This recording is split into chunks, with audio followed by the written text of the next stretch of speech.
عاملين ايه؟ يا رب تكونوا بخير. الحاجة الوحيدة اللي تقدري تأذي بيها نفسك ان انتي تتعلقي بشخص معين يكون هو المحور الكون بتاعك.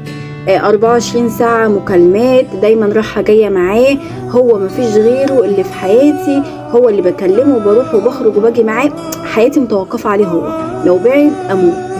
دي الحاجة الوحيدة اللي تقدري تأذي بيها نفسك.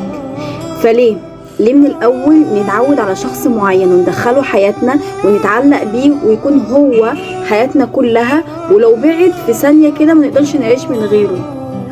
بصي هقولك على حاجة، محدش بيدوم، محدش بيكمل، كله هيمشي، كلهم فترات في حياتنا.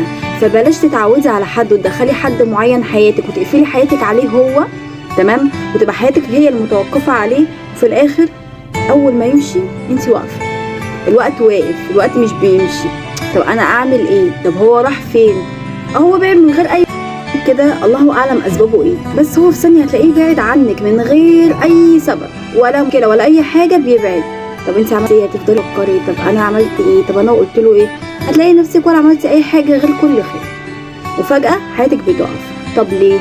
لا، احنا نخليهم في حياتنا فترات مش اكتر، تمام. يدخل حياتي اهلا وسهلا، بس من بعيد لبعيد، ما يقربش، لا يفضل في النص، ولا انا اقرب ولا هو يقرب، احنا زمايل واصدقاء والدنيا تمام. لكن بلاش نتعلق بحد، صدقوني هتتعبوا.